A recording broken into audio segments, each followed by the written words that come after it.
Yamunatira Vanachari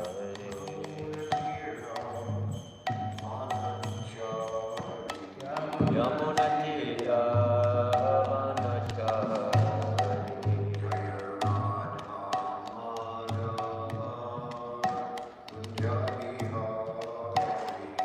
Jaya Radha Madhava Punjabi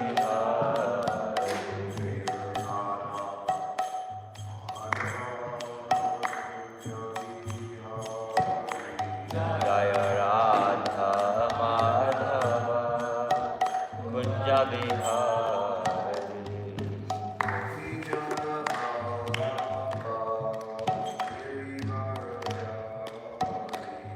Jaya Gopi Jannavalabha Girivaradari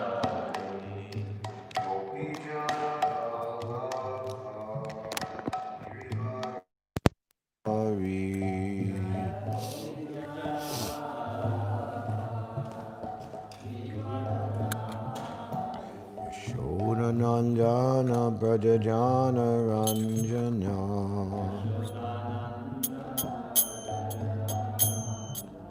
Yashodhanandana Brajajana Ranjana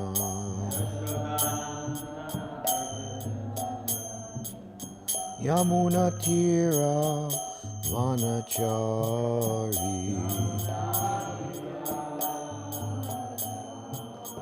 Yamunatira Vanachari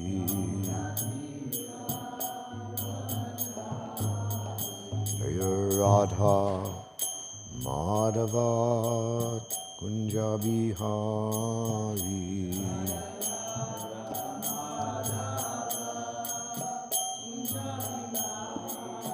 Jaya Radha Madhava Kunjabihari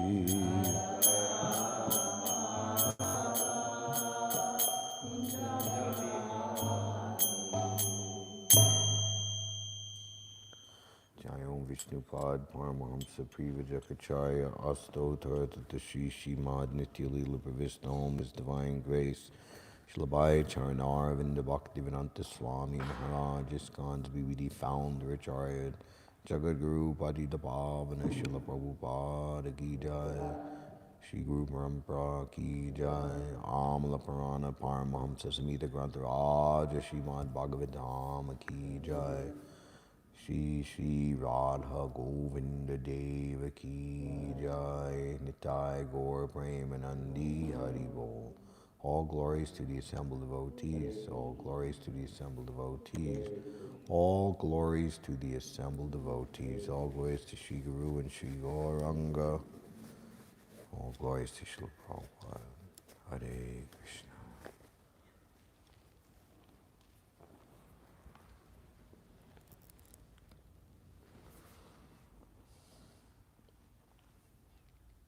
Om Namo Bhagavate Vasudevaya.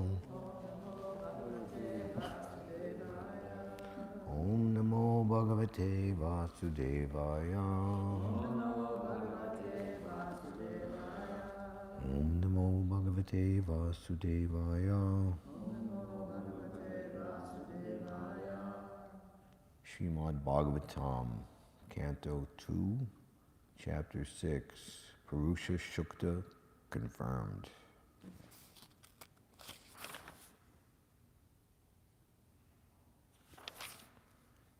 Verse 22.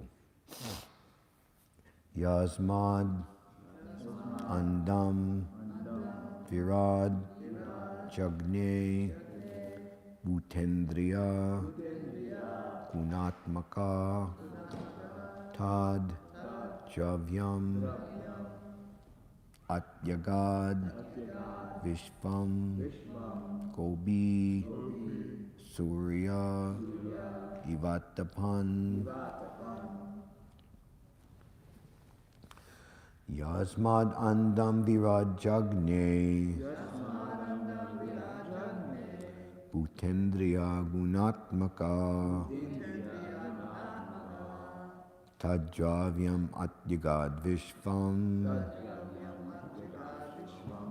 Gobi Surya Ivatapan Yasmanandam Virajagne Utendriya Gunatmaka Tadravyam atyagad vishvam Gobi Surya Ivatapan Yasmarandam Virajagne Utendriya Gunatmaka Tadravyam Atyagat Vishwam Gopi Surya Ivatapam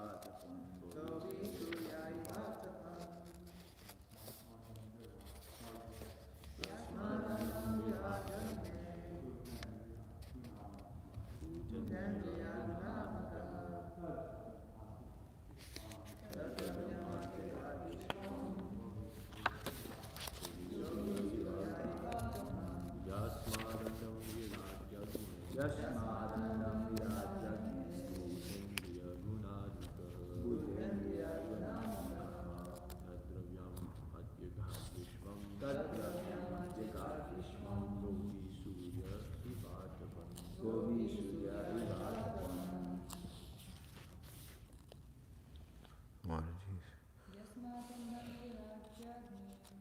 Yasmarandam Virajagne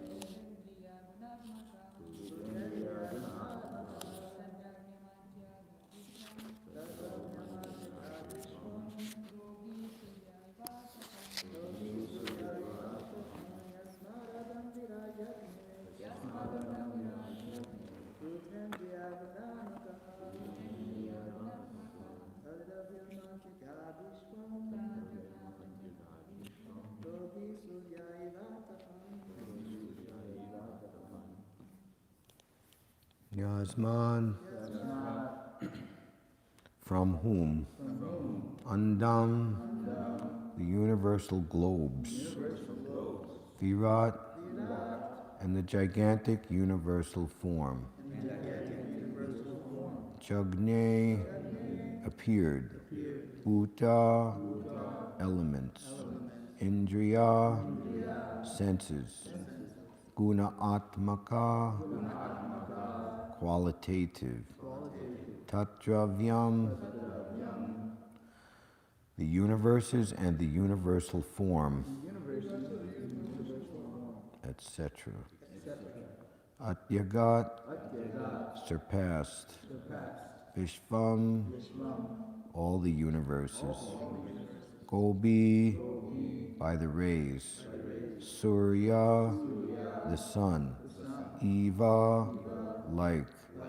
Attapan, distributed rays and heat. Translation. From that personality of Godhead, all the universal globes and the universal form with all material elements, qualities, and senses are generated. Yet he is aloof from such material manifestations, like the sun, which is separate from its rays and heat. Please repeat. From that personality of Godhead,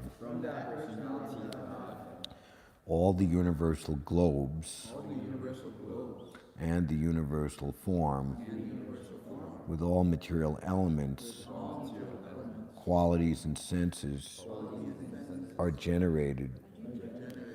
Yet he is aloof from such material manifestations, like the sun, which is separate from its rays and heat. Purport by His Divine Grace, Srila Prabhupada Ki Jai. The Supreme Truth has been ascertained in the previous verse as Purusha, or the Purushottama, the Supreme Person. The Absolute Person is the Ishvara, or the Supreme Controller, by his different energies. The Ekapad Vibhuti manifestation of the material energy of the Lord is just like one of the many mistresses of the Lord, by whom the Lord is not so much attracted. As indicated in the language of the Gita, Bina Prakriti. But the region of the Tripad Vibhuti, being a pure spiritual manifestation of the energy of the Lord, is, so to speak, more attractive to him. The Lord therefore generates the material manifestations by impregnating the material energy, and then within the manifestation, he expands himself as the gigantic form of the Vishvarupa. The Vishvarupa, as it was shown to Arjuna, is not the original form of the Lord. The original form of the Lord is the transcendental form of Purushottama, or Krishna himself. It is very nicely explained herein that he expands himself just like the sun. The sun expands itself by its terrible heat and rays, yet the sun is always aloof from such rays and heat. The impersonalist takes into consideration the rays of the Lord without any information of the tangible, transcendental, eternal form of the Lord, known as Krishna. Therefore, Krishna, in his supreme personal form with two hands and flute, is bewildering for the impersonalists who can accommodate only the gigantic Vishvarupa of the Lord. They should know that the rays of the sun are secondary to the sun, and similarly, the impersonal gigantic form of the Lord is also secondary to the personal form as Purushottama. The Brahma Samhita 537 confirms this statement as follows. Ananda Chinmaya Rasa Prativabhita Bhistabhirya Eva Nijarupataya Kalabi Goloka Eva Nivisatya Kilatma Bhuto Govinda Madi Porsham Tamaham Bhajami. The Supreme Personality of Godhead, Govinda, the one who enlivens the senses of everyone by his personal bodily rays, resides in his transcendental abode called Goloka. Yet he is present in every nook and corner of his creation by expansion of happy spiritual rays, equal in power to his personal potency of bliss. He is therefore simultaneously personal and impersonal by his inconceivable potency, or he is the one without a second, displaying complete unity in a diversity of material and spiritual manifestations. He is separate from everything, and still nothing is different from him. Om Jnana Timirandasya Jananjana Shalakaya Chakshurmlitam Yena Tasmai Shri Gurave Namaha Shri Chaitanya Manobhishtam Stapidam Yena Bhutale Svayam Rupa Ganamayam Dadati Svapanantiham Vandeham Shri Guru Shri Yuta Padakamalam Shri Gurun Vaishnavamscha Shri Rupam Sagrajatam Sahagana Raganatan Vidham Dham Sajivam Sadvaitam Savadutam Parijana Sahitam Shri Krishna Chaitanya Devam Shri Radha Krishna Padan Sahagana Lalita Shri Vishaka Vitamscha Hey Krishna Karuna Sindhu Dinabandho Jagatpate Gopisha Gopika Kanta Radha Kanta Namostute Jayatam Surito Pangor Mama Madama Tergati Matsarvasva Padam Bojo Radha Madana Mohano Dibyad Brindaranya Kalpajumada Śrīmad Ratnagara Srinasanasto Śrīmad Radha Shilagovinda Devo Pistalabi Savyamano Smarami Śrīman Rasa Rasarambi Bamsi Bhattatastita Karshan Venu Svanar Gopir Gopinata Sriyestuna Tapta Kanchana Gaurangi Radhe Brindavaneshwari Vishabhanu Sute Devi Pranamami Hari Priye Vanchakalpa Tarubhyascha Kripasindubhya Eva Cha Patitanam Pavanebhyo Vaishnavebhyo Namo Namaha Jaya Shri Krishna Chaitanya Prabhu Nityananda Shri Advaita Gadadhar Shivasadi Gaura Bhakta Vrinda Hare Krishna Krishna Krishna Hare Hare Hare Rama Rama Rama Hare Hare Yasmad Andam Virajagne Bhutendriya Gunatmakad Tadravyam Atyagad Vishvam Gobi Surya Ivatapan. From that personality of Godhead, all the universal globes and the universal form with all material elements, qualities, and senses are generated. Yet he is aloof from such material manifestations, like the sun, which is separate from its rays and heat.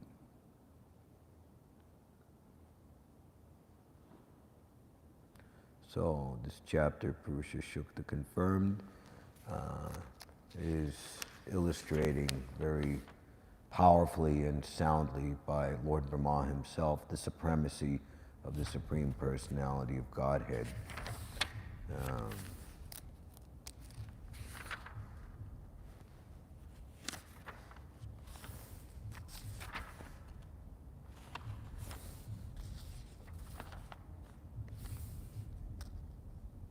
So after describing the manifestation of all the different senses of the living being, how it emanates from the Virat Purusha,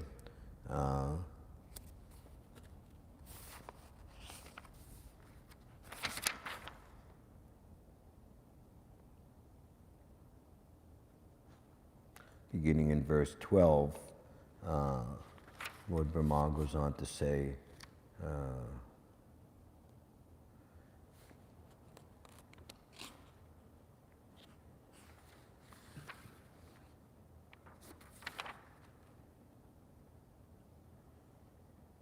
the sun illuminates both internally and externally by expanding its radiation. Similarly, the Supreme Personality of Godhead, by expanding its universal form, maintains everything in the creation, both internally and externally.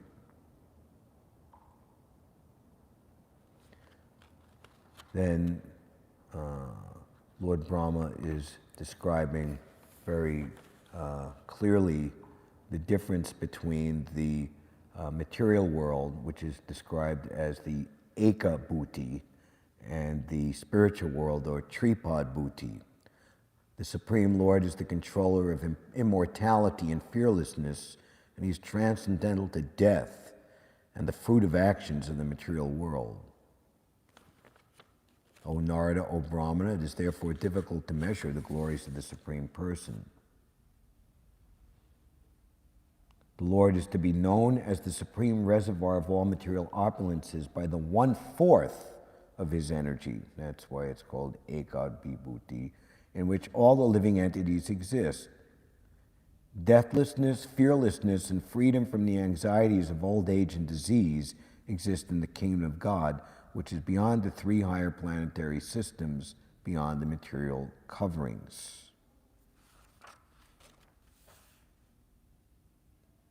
And the point is made, this is intrinsic to our preaching and our understanding of the philosophy, that the material world is where a very small minority of the living entities reside, and the vast majority of the living entities expanded from the Lord exist in the spiritual world. The liberated souls who exist in far greater numerical strength than those souls in the material world can factually experience the potency of the above-mentioned Sandini, Samvit, and Ladini energies.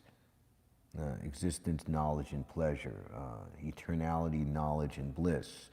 Those things are unknown in the material energy, in the material world.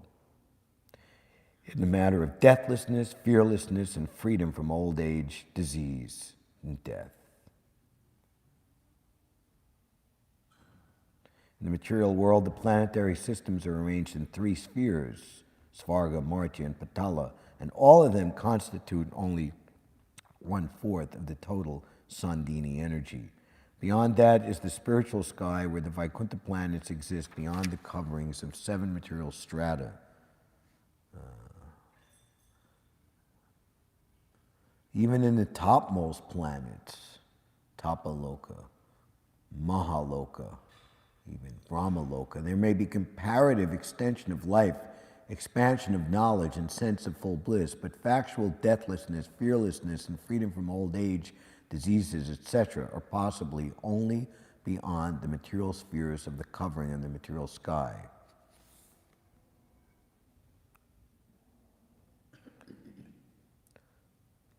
One time, one strident young hippie fellow stood up in Prabhupada's lecture and challenged, said, "Why do we have to follow the regulative principles?"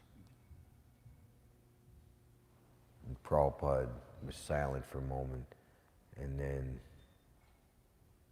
roared back like a lion, "To save you from going to hell."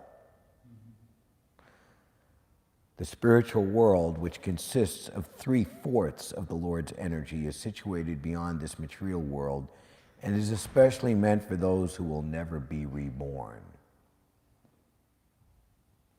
So how does one get there? Or what disqualifies one from going there? Others who are attached to family life and who do not strictly follow celibacy vows must live within the 3 material worlds. The climax of the system of Varnashram Dharma, or Sanatana Dharma, is clearly expressed here in this particular verse of Śhrīmad-Bhāgavatam. Climax, and the grand conclusion, the final perfection, the ultimate goal, the perfection of all purposeful intent previously engaged in, is to achieve the highest position. So Varnashram Dharma is meant to step by step, gradually, surely promote the person, in whatever status of life he or she may be in, to come to the stage of complete detachment from all material desires. The highest benefit that can be awarded to a human being is to train him to be detached from sex life, particularly because it is only due to sex indulgence that the conditioned life of material existence continues birth after birth.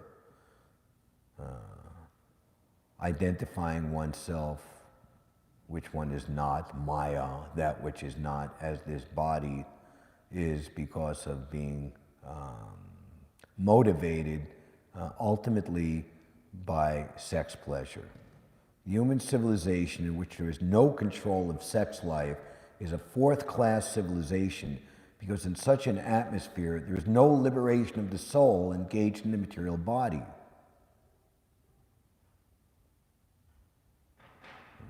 This should be very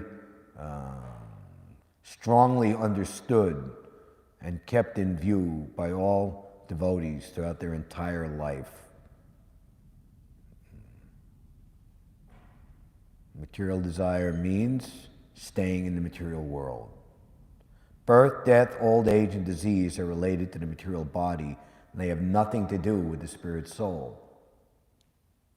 So in the same way, sex desire has nothing to do with your real desire. By serving the feet of these 6 Goswamis, all obstacles to devotion are destroyed, and one's real desire is manifest. People are an illusion. They don't understand who they are, and they think these lower material desires are actually themselves. And a whole life is wasted in this human form of life pursuing, as Lord Rishabhdev says to his sons, don't pursue these desires which are available to hogs and dogs that eat stool, vidbhujam ye. Instead, one should engage in divine austerity, tapasya, by which one becomes free from these material desires, and then one can experience eternal spiritual happiness which lasts forever.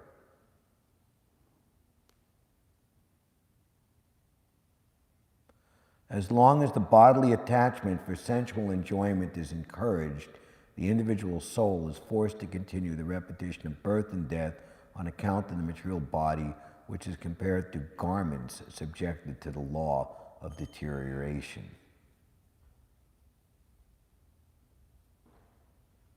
In order to award the highest benefit of human life, the Varnashram system trains the follower to adopt the vow of celibacy, beginning from the order of brahmachari. The brahmachari life is for students who are educated to follow strictly the vow of celibacy. In another place, Prabhupada says that the beginning of spiritual life, the brahmachari life, the student life, is to train the candidate that this material world is not his home.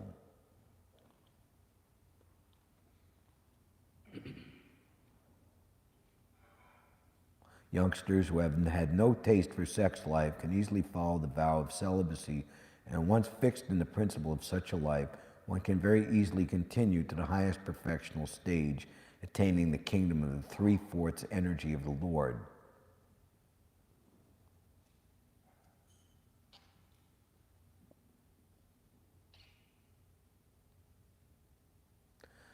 The symptom of the pure devotee is that they're always thinking how to please Krishna, please Krishna's transcendental senses.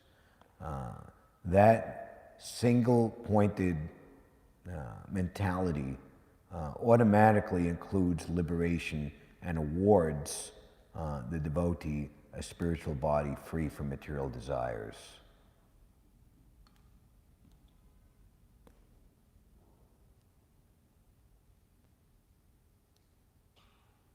It is already explained that in the cosmos of 3/4 energy of the Lord there is neither death nor fear, and one is full of the blissful life of happiness and knowledge. A householder attached to family life can easily give up such a life of sex indulgence if he has been trained in the principles of life of a brahmachari.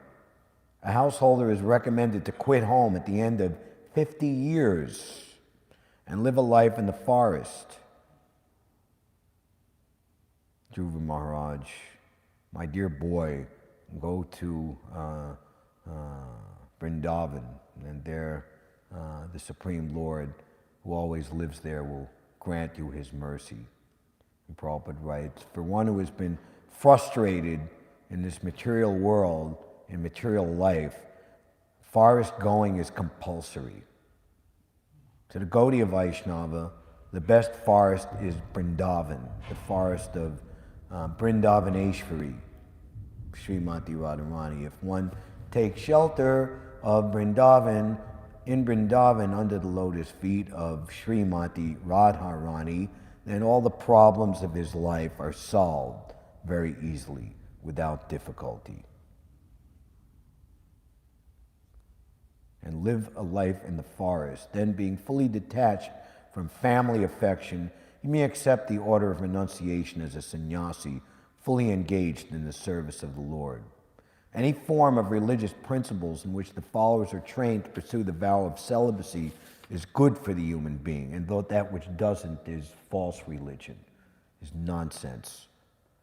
Because only those who are trained in that way can end the miserable life of material existence.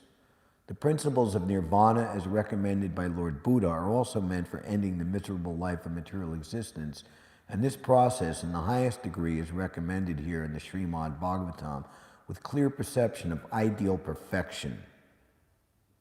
Although basically there is no difference between the process of the Buddhists, Sankarites, and Vaishnavites for promotion to the highest status of perfection, namely freedom from birth and death, anxiety and fearfulness, not one of these processes allows the follower to break the vow of celibacy. The householders and persons who have deliberately broken the vow of celibacy cannot enter into the kingdom of deathlessness. The pious householders or the fallen yogis or the fallen transcendentalists can be promoted to the higher planets within the material world, 1/4 of the energy of the Lord, but they will fail to enter into the kingdom of deathlessness. Abrihad Bratas are those who have broken the vow of celibacy. The Vanaprasthas or those retired from family life, and the sannyasis or the renounced persons cannot break the vow of celibacy if they want success in the process. The brahmacharis, vanaprasthas, and sannyasis do not intend to take rebirth, nor are they meant for secretly indulging in sex life. Such a fall down by the spiritualist may be compensated by another chance for human life in good families of learned brahmanas or of rich merchants for another term of elevation. But the best thing is to attain the highest perfection of deathlessness as soon as the human form of life is attained. Otherwise, the whole policy of human life will prove to be a total failure. Lord Chaitanya was very strict in advising his followers in the matter of celibacy. One of his personal attendants, Chota Haridas, was severely punished by the Lord because of his failure to observe the vow of celibacy. For a transcendentalist, therefore, who all wants to be promoted to the kingdom beyond material miseries, it is worse than suicide to deliberately indulge in sex life, especially in the renounced order of life. Sex life in the renounced order of life is the most perverted form of religious life, and such a misguided person can only be saved if by chance he meets a pure devotee. By his energies, the all-pervading personality of Godhead is thus comprehensively the master in the activities of controlling and in devotional service. He's the ultimate master of both nescience and factual knowledge of all situations.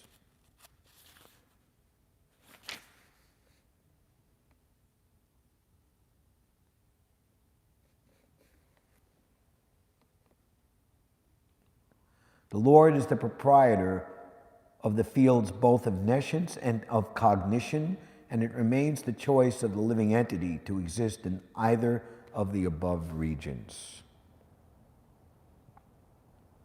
And in today's verse, Srila Prabhupada is making it very clear how Krishna, in his original personal form, is the source of the impersonal Brahman energy. And this very interesting analogy, which affords a very special insight. The Ekad Vibhuti manifestation of the material energy of the Lord is just like one of the many mistresses of the Lord. Energies, mistresses, of whom the Lord is not so much attracted.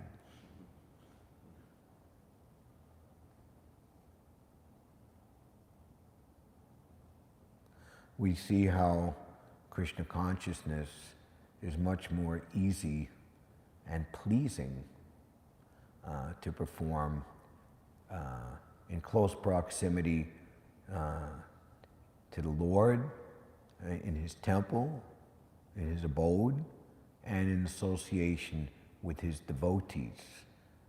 The more advanced and sincere and pure devotees, the more we feel the Lord's presence.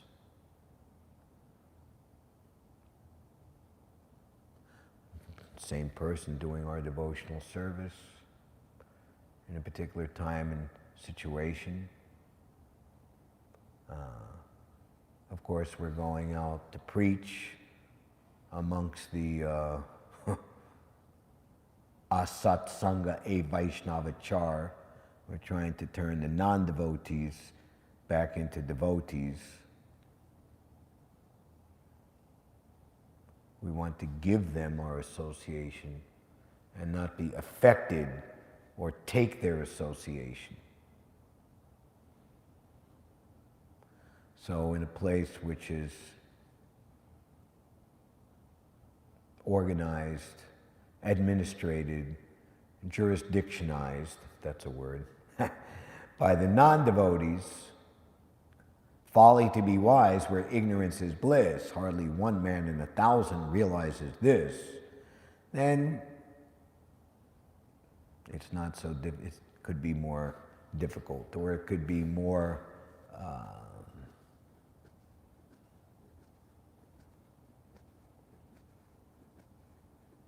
only the strong will survive. What is that saying in the United States Marine Corps? That which doesn't kill you only makes you stronger. So that is the vanguard of the preacher, when the preacher is ultimately on the topmost position. The highest, the greatest preacher is the Uttam Adhikari, who seemingly descends to take the role of the Madhyam Adhikari to preach. Such a personality can never be affected by the material energy. Yet, as we are serving the Mahabhagavat, who has seemingly come to take the role of the preacher, His Divine Grace Srila Prabhupada, we are not on that platform. We are aspiring simply to serve the Mahabhagavat in his preaching mission, and we will become worn out by the material energy to the degree that we are not advanced. And advancement is based on multifold considerations. Most notably is practice, experienced practice.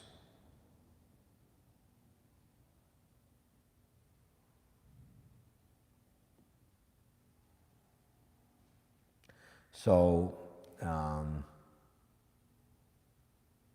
in the 7th canto, in the chapter, what is the chapter called? Behavior of a perfect person, of perfect personality. That the Mahabhagavat, he might accept the symbols of the Varnashram Dharma, or the status, the external symbols of the sannyas order, or sometimes not. It's only, he's just like an innocent child in this material world. His absorption in pleasing Krishna, he has no consciousness of the good and bad and the favorable and unfavorable, what pleases people in this material world.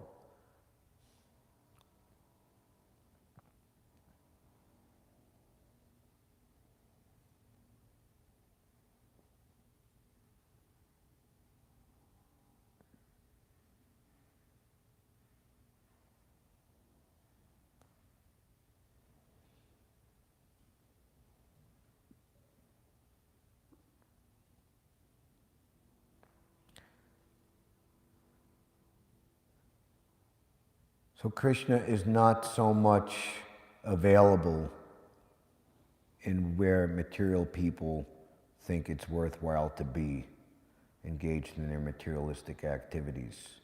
Krishna says that I am there where my pure devotees are hearing and chanting my glories with great enthusiasm, with ardent longing and love. That actually makes and constitutes an actual holy place where the Lord resides. Dham, his place of residence. So the facility to convert sand into gold, actual platform of yukta vairagya, utilizing the material energy and using it to please Krishna in devotional service, is the highest type of activity that one can participate in this world, but it requires expert guidance and requires spiritual strength, and that spiritual strength is made sure and certain by a very severe testing period of one's sincerity over many, many long years and one's lifetimes even.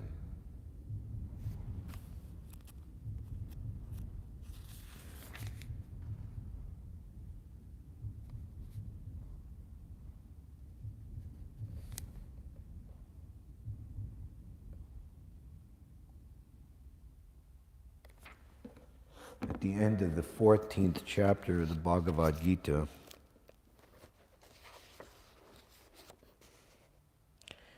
Brahmano hi pratistaham amritas yava yasya cha shasvatasya cha dharmasya sukhas yai kantikasya cha. And I am the basis of the impersonal Brahman, which is immortal, imperishable, and eternal, and is the constitutional position of ultimate happiness.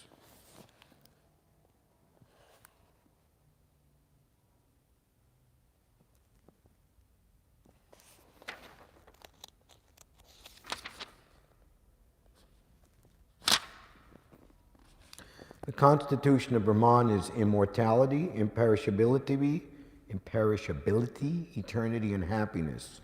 Brahman is the beginning of transcendental realization. Paramatma, the Supersoul, is the middle, the second stage in transcendental realization, and the Supreme Personality of God is the ultimate realization of the Absolute Truth. Therefore, both Paramatma and the impersonal Brahman are within the Supreme Person, or those realizations of Brahman and Paramatma are, a similar word to within, are included in the realization of Krishna as the Supreme Personality of Godhead in his personal form.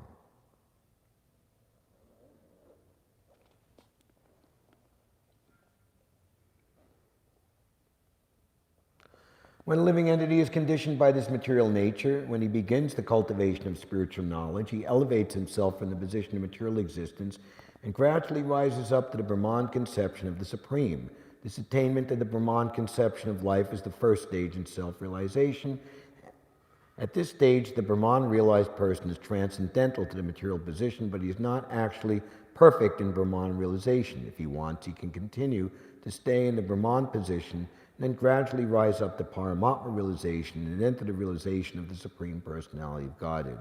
Many examples are given. The four Kumaras, first situated in the impersonal Brahman, but gradually rose to the platform of pure devotional service. One who cannot elevate himself beyond the impersonal conception of Brahman runs the risk of falling down. In the Bhāgavatam, it is stated that although a person may rise to the stage of impersonal Brahman without going further, with no clear information of the Supreme Person, his intelligence is not perfectly clear. Therefore, in spite of being raised to the Brahman platform, there is the chance of falling down if one is not engaged in devotional service of the Lord. From the Tattatariya Upanishad, quote, when one understands this personality of Godhead, the reservoir of pleasure, Krishna, he actually becomes transcendently blissful. The Supreme Lord is full in six opulences, and when a devotee approaches him, there is an exchange of these six opulences. The servant of the king enjoys almost on an equal level with the king, and so eternal happiness, imperishable happiness, and eternal life accompany devotional service. Therefore, realization of Brahman, or eternity, or imperishability is included in devotional service. This is already possessed by a person who is engaged in devotional service.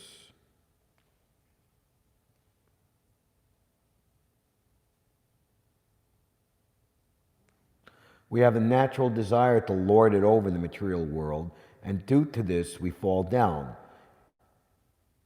In the constitutional position, a living entity is above the three modes of material nature, but association with material nature entangles him in different modes, goodness, passion, ignorance. Due to the association of these three modes, his desire to dominate the material world is there. By engagement in devotional service and full Krishna consciousness, he's immediately situated in a transcendental position, and his unlawful desire to control material nature is removed. So, the practicing devotee is strongly advised to always be engaged in services ordained by the spiritual master.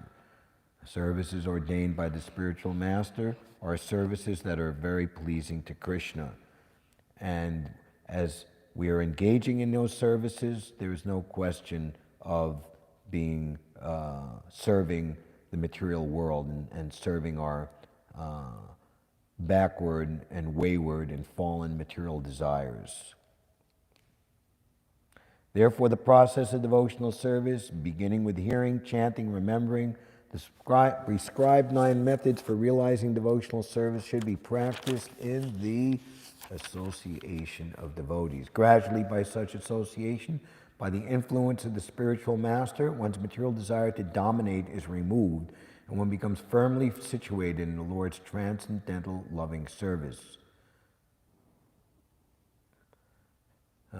So just prior, Arjuna is asking, how does one become above the modes of material nature? This method is prescribed from the 22nd to the last verse of this chapter.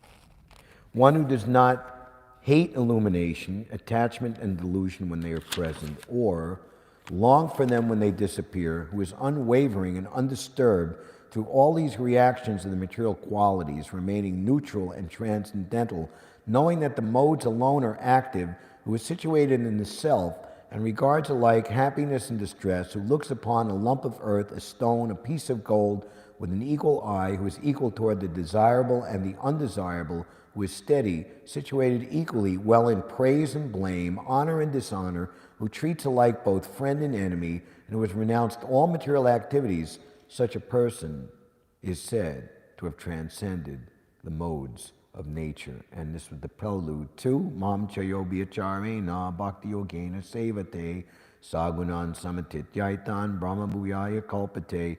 One who engages in full devotional service, unfailing in all circumstances, at once transcends the modes of material nature and thus comes to the level of Brahman.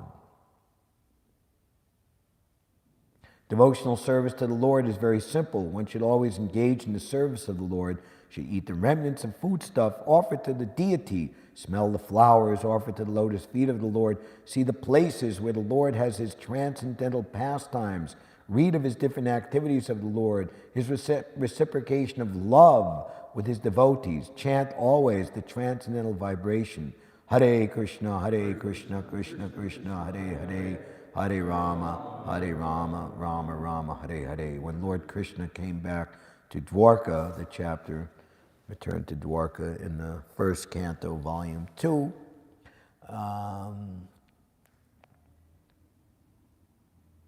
the transcendental sound of the conch shell. Krishna blew his conch shell when he re-entered, and Prabhupada writes there, the transcendental sound of the Lord immediately drives away all fear. So in this age of Kali, the sound of the Lord is represented by these 16 words. Hare Krishna, Krishna Krishna, Hare Hare, Hare Rama, Rama Rama, Hare Hare. We should take advantage of such sounds to be free from all fear in the material world, Prabhupada writes in that first canto. And observe the fasting days commemorating the appearances and disappearance of the Lord and his devotees. By following such a process, one becomes completely detached from all material activities, one who can thus situate himself By following such a process, one becomes completely detached from all material activities.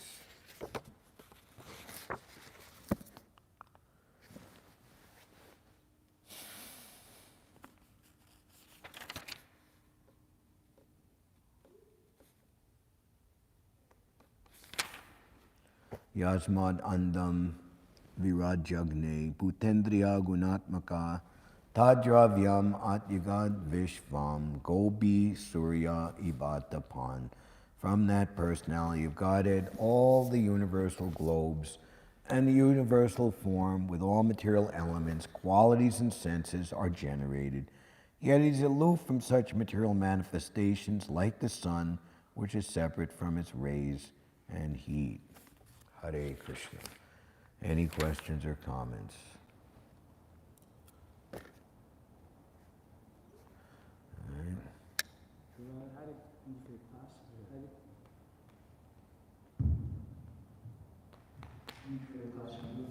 In the verse you quoted from Bhagavad chapter 14, it said one that does not hate illumination or long for it. What does illumination mean?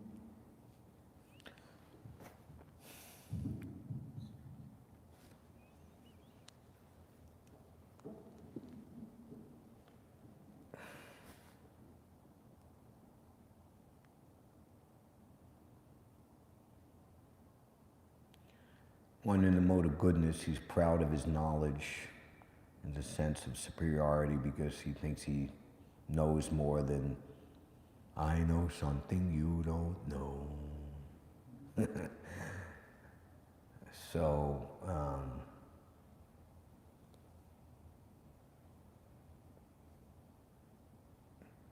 in the world of philosophers or people who have to use their wit and intelligence to get some name, fame, and acclaim for themselves.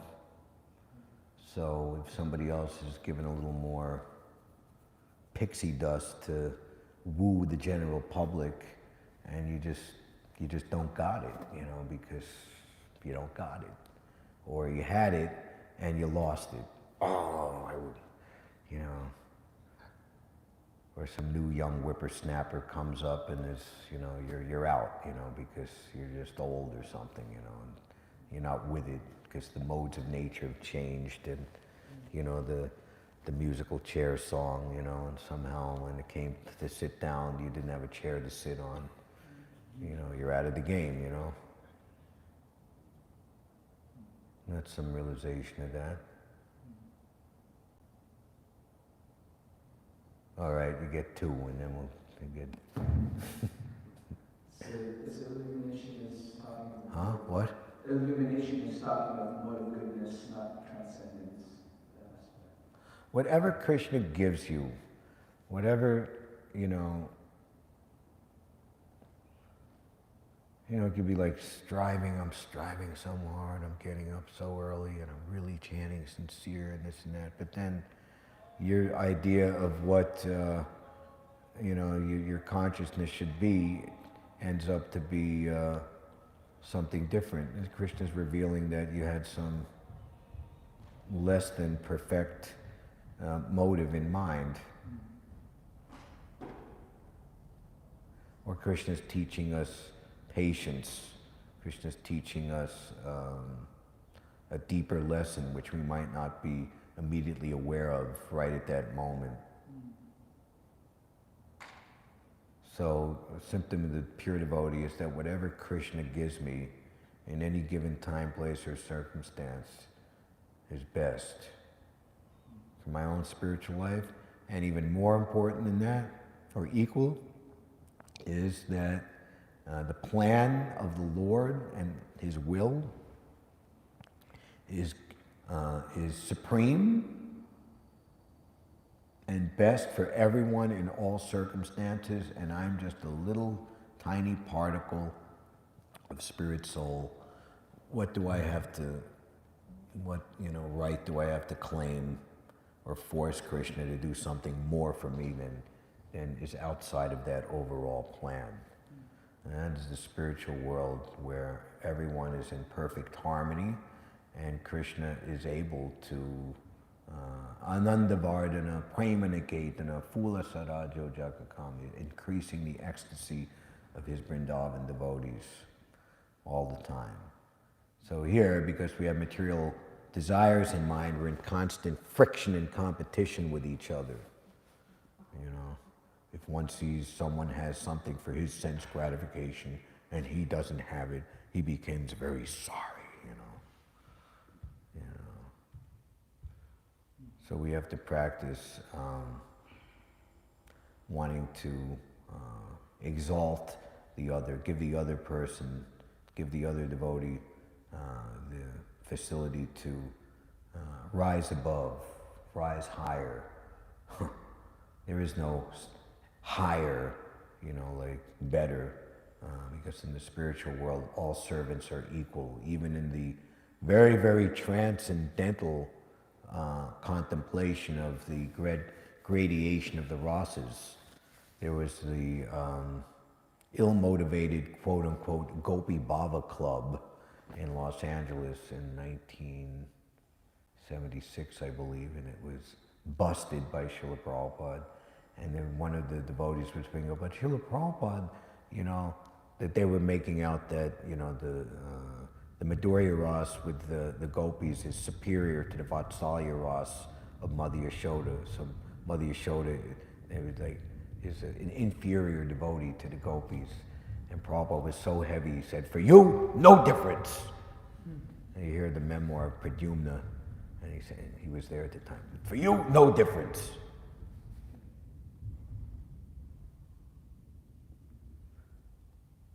And yes, there is no difference. And Krishna is pleased with the cow, he's pleased with the water, he's pleased with the flower. There's a very nice holiday in Vrindavan called Ban Bihar Prikram. That is on the second day of the month of Ashad, which is when the Vaishak Mas, Purnima, 2 days after the Purnima, which is the appearance day of Radharaman, and the day after Lord Nrsimha Dev. If you've ever been there that time of year, it's in late April, May. Yeah, they make, well, before the Prikram Marg and Ram Reti was like bulldozed and widened, all the temples, maybe some of them still do, they bring their temples, they bring the deities out into like a, you know, like a decorative Shringasan, and like people going on Prikram, they have very close darshan, and you know, the devotees from the temple, the pujaris, they're giving out, you know, seasonal prasad like watermelons and kakris, it's like a combination of celery and cucumber type of thing. You know, very nice to eat in the summertime. So anyway, it's the beginning of summer, and the idea is that the devotees, they want to provide a nice environment, atmosphere for the divine couple to enjoy the early summer evening. So the ultimate Ban Bihar in Goloka Vrindavan, we've heard now Prabhupada, it's a nectar devotion, one should not offer scentless flowers to the deities. It's considered an offense. So there was one very beautiful little flower, 4-pointed flower, but it had no scent. So when Krishna and his associates, the divine couple, come by, we understand how, in walking through the forest, how, you know, all the devotees, they just bring forth their greatest scents, their greatest colors, their greatest ecstatic manifestations in reciprocation, and both the Lord is pleasing, is causing them great ecstasy, and they want to give their best to the Lord. So this little flower is lamenting in feminine gender. I'm in Goloka Vrindavan, and I'm here, but I'm a useless flower.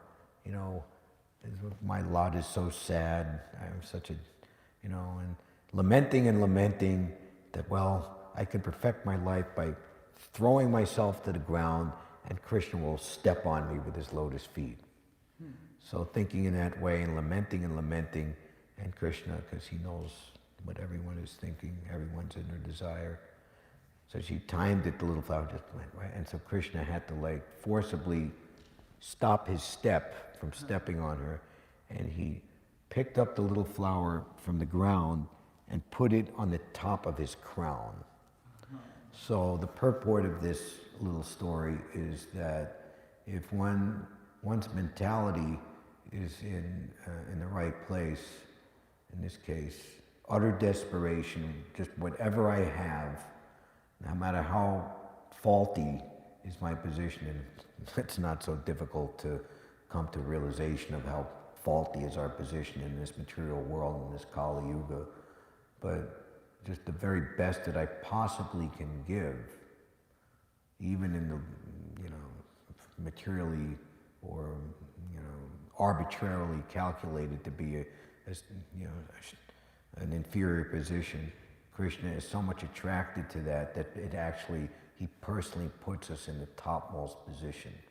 Look at Maharaj Indradyumna, who was unwarrantedly cursed to be like a dull elephant, become Gajendra, the king of the elephants, and he's bitten by the crocodile, and he's completely helpless, and remembers his devotional service from his previous life. He was a very great king, and he went to perform austerities as a vanaprastha and achieved bhava bhakti, and he's remembering this in his elephant body, in utter desperation, praying for the Lord's help. The Lord immediately comes and awards him Sarupya Mukti and takes him back to Godhead, right on the spot.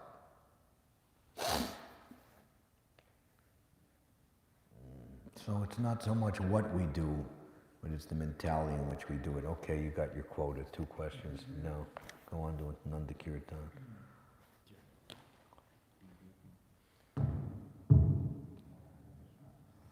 During the class, you were mentioning how spiritual strength comes from many years of being tested. So I was wondering if you can elaborate on that a little bit, explain what that means. Well, you have to let many years go by and engage in devotional service, and that's how you do it.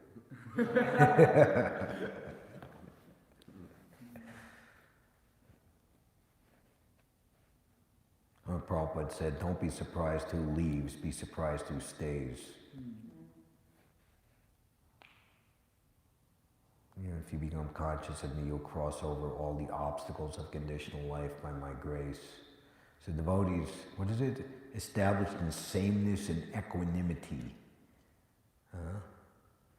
You know, Prabhupada would say himself here, we're walking on the sea beach. I remember going to Jagannath Puri. I'm a young man, I'm jumping and playing, you know, but the same person, but now I'm an old man's body. So a devotee is the same, whether in his 20s, 30s, 40s, 50s, 60s, 70s.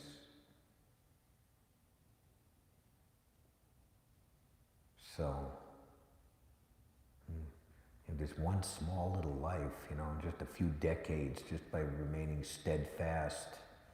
And I'm a young man, I should be doing this type of stuff when I'm young, you know. You know, devotional service and all this austerity and sincerity and surrender. Oh, that's for when you're older, you know. But now it's like, yeah! No. Krishna Kripa, you want to wrap it up with some worthy Shastric references or... Well, I had a sweet section now that we can hop in about the neglected mistress. Give Prabhuji the microphone. The mistress that he's not so much attracted to? Yeah, just to make her feel better. One time during Satya Yuga, Lord Shiva began madly dancing while chanting the name of Gauranga.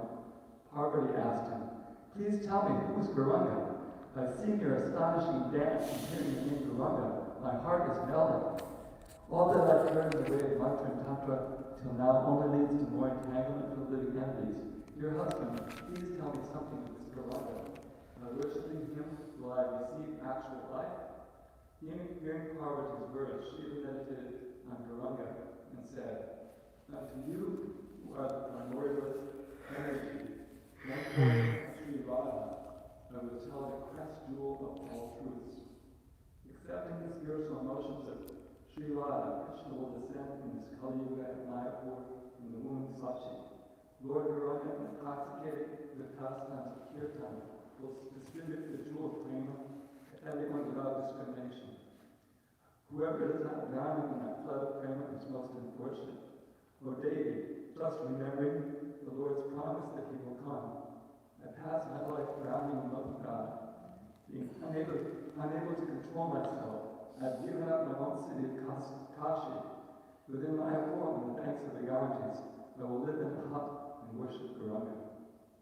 Hearing Shiva's words, beautiful Parvati quickly went to the monastery, where she constantly meditated on the form of Gauranga and chanted his name. She became immersed in prema. After some time, Gauranga appeared with his associates to bestow mercy and policy. His complexion was like molten gold. He had long arms, wavy hair, and beautiful limbs. He was wearing a long, dhoti, folded rice, and from his neck swung a garland of flowers, which was very attractive to behold. In a voice choked with love, Lord Roy said, "O Parvati, why have you come here?" Parvati fell at the lotus feet of the Master of the Universe, and with an agitated eye explained her sorrow. "O Prabhu Jagannath, light of the universe, although you are merciful to all, you have deceived me. O deliverer of the fallen, you will point me to bind up all the living entities in the material world who are averse to you. I have come to the material world to do this work. and I've been cheated of unlimited prema. People say that wherever Krishna is, there's no Maya, and therefore forced to always remain outside of spiritual realm in the material world. So how will I ever see your pastimes? If you do not offer a way, and without hope. Saying this, Parvati put Gaurunga's foot dust on Sumatra, which is the apartment here, in great stress. From that, the name Symptom came. Gaurachandra was pleased, and he said to Parvati, O Supreme Goddess, listen carefully to my words. You are my energy. You are not separate or different from me. My one energy has two forms. In the spiritual kingdom, my original energy has one form, Śhrīmad-Bhāgavatam. But for carrying out activities in the material world, she has expanded herself as you. Without you, my lila could not be accomplished.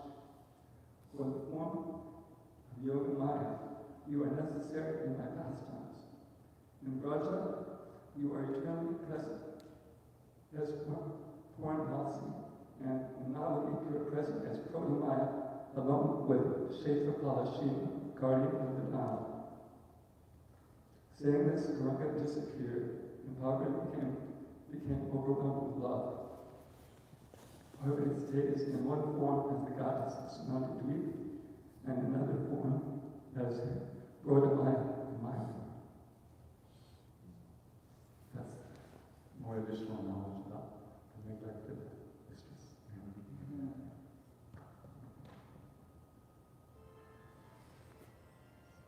Antaraja Śrīmad-Bhāgavatam ki jai, Shri Radha Govinda ki jai, Shri Radha Govinda New York Yatra Dham ki jai, Srila Prabhupada ki jai, Nitai Gaur Premanandi, Hari Bol, Hare Krishna.